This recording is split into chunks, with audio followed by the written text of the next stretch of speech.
ang krimen at ang droga, lagi naman po nandyan yan. Hindi po mawawala yan. Pero yung level ng kanilang presence, nababawasan po yan pag ang gobyerno ay tunay na nagtatrabaho na labanan ito. Yun po nakita natin sa administrasyon ng Pangulong Duterte. Noon po, takot ang kriminal, takot ang korap, takot ang durugista sa gobyerno ni Duterte. Ngayon po, yung mga korap bumuo ng Quadcom para takutin ang lahat ng kalaban na nagbubunyag ng korupsyon. Correct. Dati ang takot yung korap, ngayon ang matapang na yung korap. Dati takot ang durugista. Nung isang buwan may pinatay ng PIDEA. At kung wala po tayong gobyerno na tatayo sa mga pinaglalabang ito, saan patatakbo ang tao? Ba't pa tayo nagtayo ng gobyerno? Ang Pangulong Duterte lang po sa kasaysayan ng bansa ang nagtayo ng asosasyon, ng institusyon o ng komisyon o ng opisina na lumaban sa gobyerno niya.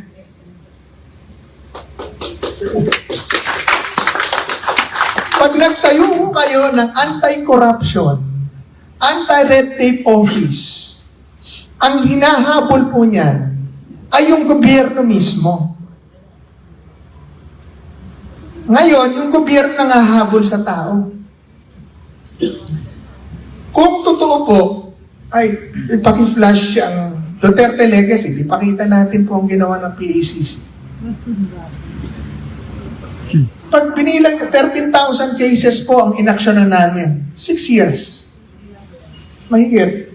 272, asap taon ito. 272 counts of malversation against them. Hindi ko makita rito. Pero 200 mahigit, 250, almost 250 high-ranking government officials, secretary level, undersecretaries, generals, ang amin pong kinasuhan sa ombudsman. 24 ang amin pong pinakulong. Pinatanggal namin 700 through the President. Ito po ay numbers na unmatched. Pag samasamahin niyo pa man po ang lahat ng anti-corruption efforts mula kay Presidente Aguinaldo papunta kay Presidente Bongbong Marcos. Hindi ho nila ito natatapatan pa hanggang ngayon. Ang PACC po ay napakaliit na opisina, napakaliit ng kapangyarihan, pero ang puso para lumaban sa korupsyon, sa pangunguna ng Pangulong Duterte, buwis buhay po kami noon. Kaya ang lahat po ng government official noon, talagang takot mahuli sa korupsyon. Ngayon, tinanggal po nila yan at ang una pong ginawa ng Pangulong Marcos, EO1, Executive Order Number 1, alisin ang PACC. Ang tanging opisina na nilikha para labanan ang korupsyon sa gobyerno. 3 years later, ngayon nakikita natin, lahat po ng mga programang inilagay ng Pangulong Duterte noon laban sa droga, korupsyon, red tape, kriminalidad, na kanilang inalis or binago ang humahabol sa kanila ngayon.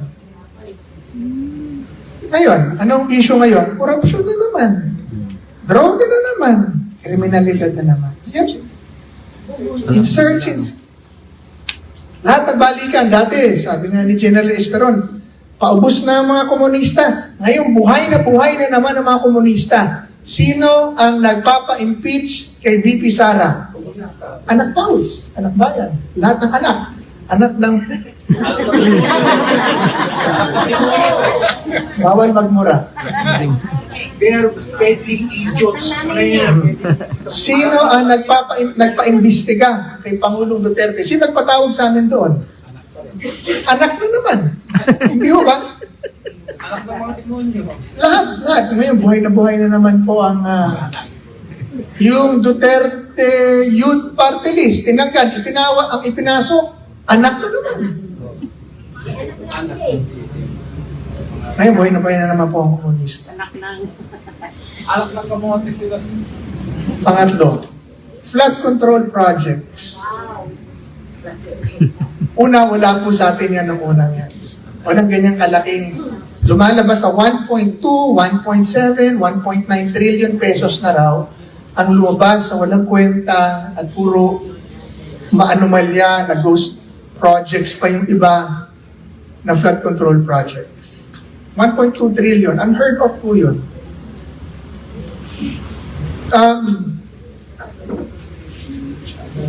Bakit hindi ko alam mo, pag sinabi ko kasi flood control, alam na ho ng lahat ng congressman yan. Pera-pera lang po lahat yan. Ngayon, ang buong Pilipinas involved na sa investigasyon ng flood control. Pati Pangulo Marcos, Pangulo ng Pilipinas, nando na nag-check nung baha, flood control projects. Ang Senado iimbestiga na ng proseso, ng kontrobersya. Ang Kongreso, ang taong bayan are all involved. Buong Pilipinas na po nag-iimbestiga ng flood control projects. Nung may PACC lang ang gumagawa nun. And the rest can do what their job is. Meron tayong bill. Kasi yung mga cabinet members noon, mga opisyal, especially the cabinet members, because under direct direction po ni Presidente Duterte yan, can do positive things within their mandate. Secretary Art was doing build all the way. Secretary Lambino was doing economic development all the way in Cagayan. Kasi merong mga opisina na nagbabantay. Alam niyo po ito, walang biro ito. Tanungin niyo po ang customs. Pag dumating po kami doon noon, kalahati ng opisina umuwi sa takot. Walang biro po yan. Pag dumating ako doon, mahilig po kami sa PACC mag-alaga ng takot. Alam niyo, alaga ng takot? Yung tatakutin mo na tatakutin para hindi ko ano masama. So, laging inaalagaan mo sa takot. Ang DPWH, ganyan din po yan. Kung meron man pong korupsyon noon, hindi ganito kalaki. Yan po ang puntos ko. Hindi po ganito kalaki. Tatlo lang po yan na isinulong ng Pangulong Duterte, kaya natin siya minahal, sinamahan, at nagustuhan. Labanan ng droga, labanan ng korupsyon, labanan ng krimen. Ngayon, sa nangyayari po ngayon? In one way, natutuwa ako kasi now the government realized na hey, we have to fight corruption. Ngayon, nakikita natin na ang Senado, ang Kongreso, nag-uumpugan. Senado lang naman talagang kamatch niyan. Ang Presidente, binubunyag. Pero hindi pa siya tumatawid sa kontraktor. Sa totoo lang po, yung kontraktor na yan po ang lowest mammal or the lowest in the totem pole. Utusan po nilang lahat yan. Pag sinabi nilang 10%, 10% bibigay niyan. Pag sinabi nilang 50%, 50% ang bibigay niyan. So hindi ho yan ang mastermind. Ang mastermind dyan, kung sino may hawak ng pondo at may control dun sa district engineer. Sino ba yun? Sino? Buwaya. Hindi nga, anong pwestong buhaya? Congressman. Congressman naman ang nasusunod eh. Pagka ayaw ng DE, district engineer. Tama. Ito po ang nagpapabid. Ito ang nagde-design. Ito ang nagpapabid. Sila nag-check, supervise. Pero pag hindi sumusunod, yung district engineer, doon sa congressman, papalitan yan. Sino naglalabas ng pondo? Sino nagdadala ng pondo? Congressman din. So, sino ang powerful? Yung contractor, yung congressman, o DE? Yung congressman. Pero huwag ka magsasalita masama sa congressman, tatawagin ka sa Quadcom. Nandiyan naman po kayo. Hindi po, tatawagin ako sa Quadcom. Pagtatanggol nyo kami. Okay lang eh. Tatay ko, 12 years na kulong eh. Sarap ng hulungan nila rin, naka-aircon ka pa. At pag kinulong po nila ako for doing what is right, I will consider that as a chip on my shoulder. Because totoo ang ginawa ko. Ngayon, ito po ang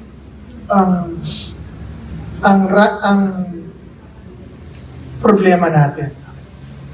Kita nila, hindi ko alam if President Marcos o paano niya itatawid ito. I'm hoping to see, I'm watching eagerly, paano niya itatawid ito sa mga congressman. Paano niya itatawid ito? Hindi ang contractor, hindi pa yung DPWH. Ako po ang isang aking proposal, mag-conduct na ng lifestyle check sa lahat ng opisyal ng DPWH at mga congressman na involved sa controversial flood control projects. Like, sana po ang Senado, since nag-blue hearing na po, Blue Ribbon Committee hearing na sila led by our good Senator Rodante Marcoleta, sana po ay pasugpinan na niya at nila lahat ng salin ng mga congressman. O pag nagalit ang congressman sa akin dito, sabi ko, congressman. Ba't siya magagalit kung hindi naman sila congressman? Congressman nga eh. Kung pasugpinan nila lang congressman salin, saka mag-DPWH salin, para makikita na natin kung gaano ba talaga ang in-increase ng yaman or din-increase ng yaman ng bawat isa. Yan, nasa proseso po lahat.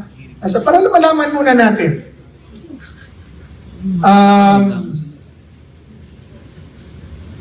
Paano pa po? Lastly, ito na lang po ang gusto kong banggitin. Kailangan po talaga tayo ngayon magkaroon tayo ng concerted effort na biyakin ang sobrang kapangyarihan na naibigay po natin sa Presidente, sa Kongreso. Pasabi ko pong Kongreso, sama Senado doon, Kongreso, Police at COMELEC at National Government. Dahil ang Kongreso at ang Presidente lang po dito ang may hawak ng lahat ng pera ng bansa at lahat ng kapangyarihan ng bansa na pag kanilang pinili itong abusuhin, wala po tayo lahat magawa. Pag pinili ng COMELEC na hindi ka manalo, hindi mo na alam kung tama ang boto na ibinigay sa'yo ni Miro. Hindi natin alam, wala naman tayong records. Pag pinili ng gobyerno at pinag-utos ng Pangulo na damputin ang kahit na sino sa atin ng pulis, gagawin ng pulis kahit walang warrant, kahit presidente ka pa. Yun po ang sitwasyon ngayon. Ang pera, 1 trilyon na po ang winawaldas. Araw-araw na natin silang hinihiya sa social media at media. Hindi pa rin nila tinitigilan dahil wala naman talaga tayo lahat magawa. Hindi po yan ang dahilan at ang pinakadahilan kung bakit natin itinatag ang ating saligang batas, ang bagong saligang batas noong 1987. Kaya natin itinatag ang ating saligang batas para biyakin ang sobrang kapangyarihan na nailagay natin sa Presidente, ang kanyang ama noon. Ang problema natin, nung gawa natin yung saligang batas natin, yung pagkakabiyak, kulang po, napunta lamang sa mga senador, congressman, at mga politiko. So now, the 110 million Filipinos is ruled only by 2,000 politicians or 2 million politicians in government. Lahat ng pera at kapangyarihan hawak nila, pati po lupa natin, kanila, pati binili natin lupa, mabayaran pa natin sa kanila taon-taon ng milyar. Pag hindi mo binayaran yung lupang binili mo, kukunin nila sa iyo at bebenta sa iba. Paano naging sa gobyerno ang lupa? Wala pang gobyerno, may lupa na. Ang lupa, bigay ng Diyos sa tao, hindi sa gobyerno. Ang pera natin, bago nyo pa makuha, halos kalahati kinukuha na nila. Tayo nagtrabaho, tayong nagsisweldo, pero halos kalahati kanila. Gagawing pork barrel po nila. Ngayon, nakikita po natin, mga congressman, mas matalino pa sa Supreme Court. Sir, mga abogado lang. Mga abogado, nag-aaral ako ng abogado. Sorry. That is beyond their term and jurisdiction. Nagsalita na Supreme Court, kahit abogado ka, Wala kang karapatan na mas marunong ka sa Supreme Court. Dapat nga po pinag-ano yan, pinagparusahan, pinag-contempt ng Supreme Court yan. Tama. Ako, ibig sabihin, kung sasabihin po nila na the sole jurisdiction and power to impeach an impeachable officer lies with Congress, the same thing that the Supreme Court can say, the sole power to interpret the law lies within the Supreme Court. Hindi mo pwede sabihin mali ako, kahit abogado ka, lalo na abogado ka. Pero ngayon po, wala na po yun. Ibig sabihin, wala na akong batas ngayon. Kailangan po nating itulak ang konsepto na itinulak ni Nene Pimentel, sinalo ni Rodi Duterte, itinuro sa atin noong 2016 ang federalismo muli sa ating bansa. Pagka ginawa po natin yan, mabibiyak ang pera at kapangyarihan ng national government at lalakas po ang kapangyarihan ng local government para i-develop ang kanilang lugar. Dadami po ang trabaho sa Pilipino, dadami ang mga kumpanya na papasok, gaganda ang peace and order, mababawasan po ang korupsyon. So ang proposal ko po sa ating pamahalaan, na hindi nyo naman po ako dapat pansinin. Pero gusto ko lang sabihin dahil kalayaan kong magsalita. Kung hindi natin mababago pa ang sistema ng pamahalaan ngayon, pero ngayon, budget season, budget month na po ngayon. 1 trillion again. Pwede nyo na pong biyakin ang pondo at ibigay sa local government at patakbuhin ang Economic Development Council mula po sa barangay yan. Barangay Economic Development Council hanggang Local Development Council, paakyat po ng National Development Council para ang mga tao ang magsabi ng mga programa at proyektong kailangan nilang pondohan na dadalhin po sa City Council, dadalhin sa Congress ng congressman at yun ang kanyang papupondohan. Para nasa Maynila ka, hindi ka binibigyan ng fertilizer. Hindi ka pinabaha, pero binibigyan ka ng flood control. Dahil ang programa nang gagaling po sa tao. Patakbuhin po nila yan, maraming problema sa korupsyon ng atin pong mababawasan. Then, the national government, the President, Senate, and Congress must oversee the implementation of these projects para pag mayroong mga local government officials na nag-corrupt ng mga proyekto, patanggal nila, kasuhan nila, imbestigahan nila. Pwede ho nilang gawin ngayon. Last, I'm sorry, ito po talaga last. Paliliwanag ko lang po sa inyo. Yung ginagawa po nila ngayon, nung time po namin, hindi ko sinasabing mas magaling kami sa kanila. Mas magaling na kayo, sige na. Pero ito lang yung ginawa namin.